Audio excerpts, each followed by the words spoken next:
Hello guys, कैसे हैं आप सब। मैं आकाश कुमार सिंह स्वागत करता हूं आप सभी का आपके अपने चैनल आकाश सिंह इन्फो में। आज हम बात करने वाले हैं एक नई रिक्रूटमेंट के बारे में जिसका नोटिफिकेशन जारी कर दिया गया है। और ये जो वैकेंसी है ये है एसएसबी एसआई की रिक्रूटमेंट जिसका नोटिफिकेशन जारी किया गया है।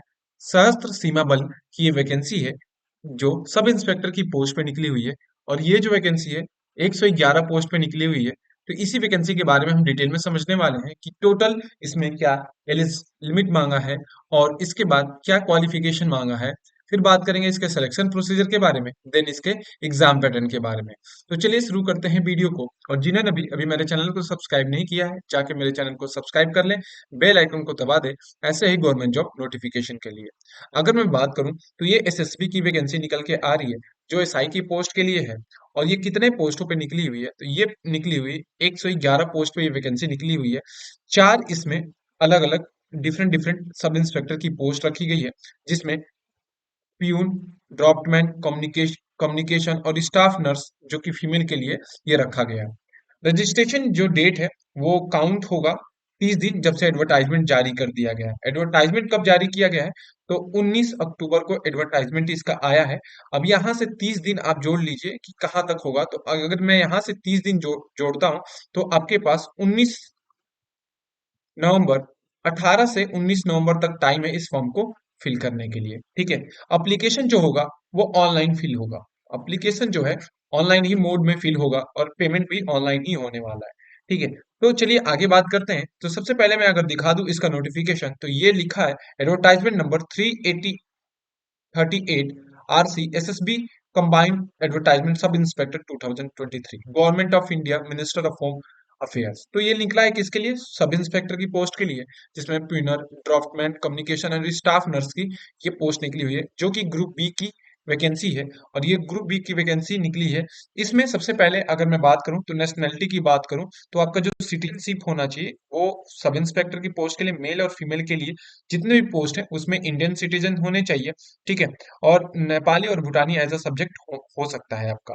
वैकेंसी की बात करूं तो सब इंस्पेक्टर जो प्यून की है वो टोटल वैकेंसी 20 रखी गई है। सब इंस्पेक्टर ड्रॉटमैन की 3 रखी गई है। सब इंस्पेक्टर कम्युनिकेशन की 59 और 29 स्टाफ नर्स फीमेल की टोटल इसमें वैकेंसी रखी गई है। टोटल अगर मैं बात करूं टोटल 111 इसमें आपकी वैकेंसियां रखी गई है, जिसमें 10% जो वैकेंसी है वो रिजर्व रखी गई है एक्स सर्विसमैन के लिए। 10% इसमें जो वैकेंसी है वो एक्स सर्विसमैन के लिए रिजर्व रखी गई है। ठीक है। ये सारी चीजें यहाँ पे दी हुई है। अगर मैं आगे बात करूँ इस वैकेंसी के बारे में तो मैं ऑलरेडी बता चुका हूँ कि जो वैकेंसी है वो रिजर्व्ड है। यहाँ पे लिखा है किसके लिए, नोट में किसके लिए, तो 10% इसमें सीट रिजर्व है। कहने का मतलब कि यहाँ पे आपका 11 पोस्ट रिजर्व है एक्स सर्विसमैन के लिए। अगर इसके एप्लीकेशन की बात करूँ तो ये ऑनलाइन मोड में होगा। ठीक है। तो यही रखा गया, ऑनलाइन मोड में ही एप्लीकेशन को फिल किया जाएगा। ठीक है। एससी, एसटी, ओबीसी और ईडब्ल्यू कैंडिडेट जो भी क्राइटेरिया है उसको भी क्या होने चाहिए, सेटिस्फाई होने चाहिए, तभी इस फॉर्म को फिल कर सकते हैं। अगर मैं इस वैकेंसी के पे स्केल के बारे में बात करूं तो इसमें जो पे स्केल है सब इंस्पेक्टर की पोस्ट के लिए जो चारों पोस्ट हैं उसमें लेवल 6 के हिसाब से ग्रुप बी की जो ये पोस्ट है उसमें 35,400 से लेके 1,12,400 के बीच में आपकी सैलरी रिलाइज करने वाली है। अगर मैं बात करूं इसके एलिजिबिलिटी क्राइटेरिया के बारे में तो सबसे पहले आता है प्यूनर सब इंस्पेक्टर की पोस्ट, जिसमें आपकी एज अप टू 30 ईयर्स होनी चाहिए। कहने का मतलब कि 30 ईयर्स आपकी एज होनी चाहिए और मिनिमम 18 ईयर्स एज रखी गई है। 18 से 30 साल इसमें एज लिमिट होनी चाहिए। और आपके पास या तो डिग्री होना चाहिए या तो डिप्लोमा होना चाहिए किसमें, सिविल इंजीनियर में। अगर मैं बात करूं सब इंस्पेक्टर ब्रॉडमैन की तो 18 से 30 साल इसमें एज होनी चाहिए। और आपको किसी भी इस स्ट्रीम से यहाँ पे क्या होना चाहिए, आपको 10th पास होना चाहिए प्लस 2 साल का आपका नेशनल ट्रेड्समैन सर्टिफिकेट आपके पास होना चाहिए और 1 ईयर सर्टिफिकेशन कोर्स होना चाहिए इसमें, तभी आप इस वैकेंसी के लिए एलिजिबल है। सब इंस्पेक्टर कम्युनिकेशन की बात करूं तो आपका डिग्री होना चाहिए इलेक्ट्रॉनिक्स और कम्युनिकेशन में या कंप्यूटर साइंस में, तो आप इस वैकेंसी के लिए एलिजिबल है। और लास्ट जो है sub inspector staff nurse female के लिए, तो इसमें एज 21 से 30 साल रखी गई है और इसमें 12th पास आउट होना चाहिए और आप साइंस स्ट्रीम से होने चाहिए, साइंस स्ट्रीम से होने चाहिए और 12th पास होना चाहिए। 3 ईयर का आपका डिप्लोमा होना चाहिए नर्सिंग में, तो नर्सिंग में आपका डिप्लोमा होना जरूरी है, तभी आप इस वैकेंसी के लिए एलिजिबल है। अगर मैं आगे बात करूं इस वैकेंसी के बारे में तो यहाँ पे लिखा है कि last date of the receipt of the application is 30 days from the date of publication. तो जो एडवर्टाइजमेंट आया था वो 19 अक्टूबर को आ गया था, और ये यहाँ से मैं अगर 30 दिन काउंट करूं तो लास्ट 18 या 19 नवंबर को फॉर्म की डेट रहेगी फिल करने की और पेमेंट के भी। ठीक है। यहाँ पे एक और बात लिखी गई है कि जो डेट ऑफ बर्थ होना चाहिए और नाम होना चाहिए, वो जो आपका 10th और 12th का रिजल्ट होगा या जो भी सर्टिफिकेट होगा उसके हिसाब से देखा जाएगा आपका एज लिमिट या जो भी क्वालिफिकेशन होगा।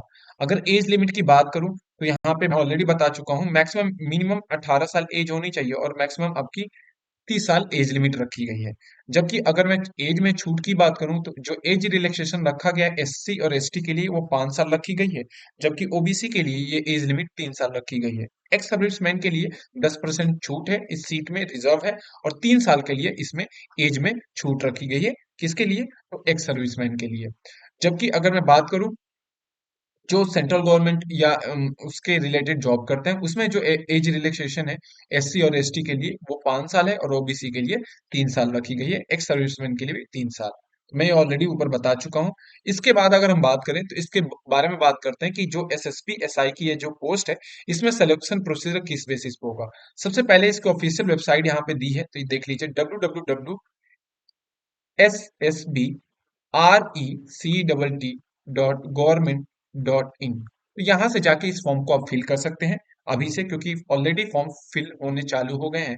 अगर मैं इसके सिलेक्शन प्रोसीजर के बाद में बात करूं तो सबसे पहले आपका फिजिकल इफिशिएंसी टेस्ट होगा और फिजिकल स्टैंडर्ड टेस्ट होगा। जो फिजिकल इफिशिएंसी टेस्ट होगा उसमें मेल की जो रनिंग मांगी गई है 1.6 किलोमीटर की मांगी गई है 6.5 मिनट में, जबकि फीमेल जो है उसके लिए 800 मीटर की रेस मांगी गई है 4 मिनट में। ये रहा फिजिकल इफिशिएंसी टेस्ट। अगर मैं फिजिकल स्टैंडर्ड टेस्ट की बात करूं तो इसमें जो रखा गया है ये रखा गया है हाइट इसमें और चेस्ट। तो मेल के लिए चेस्ट रखा गया था, फीमेल के लिए चेस्ट नहीं होता है। तो मेल का जो हाइट रखा गया है ऑल कैंडिडेट के लिए तो वो 170 सेंटीमीटर रखा गया है, जबकि फीमेल के लिए 157 सेंटीमीटर रखा गया है। चेस्ट मेल के लिए 80 सेंटीमीटर होनी चाहिए और फुलाव के साथ एक्सपेंशन के साथ 85 सेंटीमीटर मेल की चेस्ट होनी चाहिए। लेकिन जो लोग गढ़वाली, गोरखास और भी असम, हिमाचल प्रदेश, जम्मू कश्मीर, लद्दाख, मेघालय, मिजोरम इस स्टेट से बिलोंग करते हैं उन उनमें मेल की जो हाइट होनी चाहिए 165 सेंटीमीटर होनी चाहिए और फीमेल की 155 मीटर होनी चाहिए। अगर मैं फिर से चेस्ट की बात करूं तो यहाँ पे मिनिमम चेस्ट 78 सेंटीमीटर होनी चाहिए और यहाँ पे एक्सपेंशन 5 सेंटीमीटर का होना चाहिए। जो शेड्यूल्ड ट्राइब से बिलोंग करते हैं उनके लिए जो हाइट मांगी गई है मेल कैंडिडेट के लिए 162.5 सेंटीमीटर मांगी गई है, जबकि फीमेल की 150 सेंटीमीटर मांगी गई है। इसमें चेस्ट का एक्सपेंशन जो होना चाहिए वो 5 सेंटीमीटर तक होना चाहिए और चेस्ट जो मांगा गया है 76 सेंटीमीटर का मांगा गया है। अब अगर स्टाफ नर्स की बात करूं तो यहाँ पे जो भी कैंडिडेट हैं बिलोंग करते हैं तुम्हारे जनरल कैटेगरी के और सारे स्टेट के, तो उनके लिए फीमेल में 157 मांगी गई है हाइट सेंटीमीटर में, जबकि नागालैंड, अरुणाचल प्रदेश, मणिपुर, त्रिपुरा, मिजोरम, मेघालय, असम, हिमाचल प्रदेश ये सारी स्टेट में फीमेल की जो हाइट मांगी गई है 155 सेंटीमीटर मांगी गई है। और जो भी शेड्यूल्ड ट्राइब से लोग हैं उनमें फीमेल की हाइट 150 सेंटीमीटर मांगी गई है। तो ये रहा physical efficiency, physical measurement test. अगर मैं बात करूं इसके रिटन एग्जाम टेस्ट के बारे में तो एसएसबी का ये जो रिटन एग्जाम टेस्ट होगा वो डिफरेंट डिफरेंट स्टेट में कंडक्ट कराया जाएगा। और ये जो एंट्रेंस होगा ये कॉमन एंट्रेंस एग्जाम होगा जो कि 3 आवर्स का होगा। 150 नंबर का ये पेपर होगा और 150 ये जो क्वेश्चन होंगे ये मल्टीपल चॉइस क्वेश्चन होंगे, जिसमें आपका general knowledge, mathematics, reasoning, English या जनरल हिंदी में से कोई एक सब्जेक्ट पूछा जाएगा और लास्ट टेक्निकल सब्जेक्ट पूछा जाएगा। पार्ट 1 जो है 50 मार्क्स का रहेगा, जिसमें आपका जनरल अवेयरनेस, मैथमेटिक्स, रीजनिंग और जनरल हिंदी या इंग्लिश में से ऑप्शन रहेगा, आप कोई भी कंडक्ट कर सकते हैं। लेकिन जो दूसरा पार्ट है पेपर का वो 100 नंबर का रहेगा और वो टेक्निकल सब्जेक्ट रहेगा, जिसके लिए आप जिस पोस्ट के लिए आप अप्लाई करेंगे उसी पोस्ट के रिलेटेड आपसे क्वेश्चन पूछे जाएंगे पार्ट 2 में। मिनिमम क्वालिफिकेशन मार्क्स जो मांगा गया है जनरल, ईडब्ल्यूएस और ओबीसी के लिए वो 50% मांगा गया है।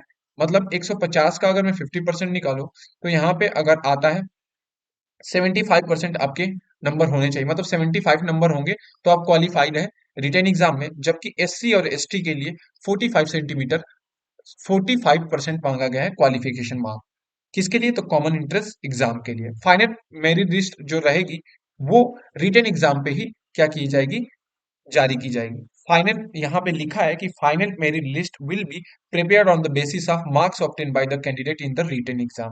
तो जो रिटन एग्जाम में अच्छा मार्क्स टेंड करेगा उसी में फाइनल लिस्ट उन्हीं की बनेगी, उसी हिसाब से मेरिट जारी की जाएगी।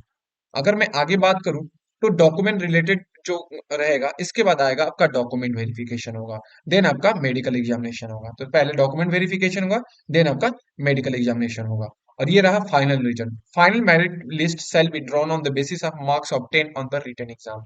तो जो रिटन एग्जाम होगा उसी के बेसिस पे आपका फाइनल रिजल्ट जारी किया जाएगा।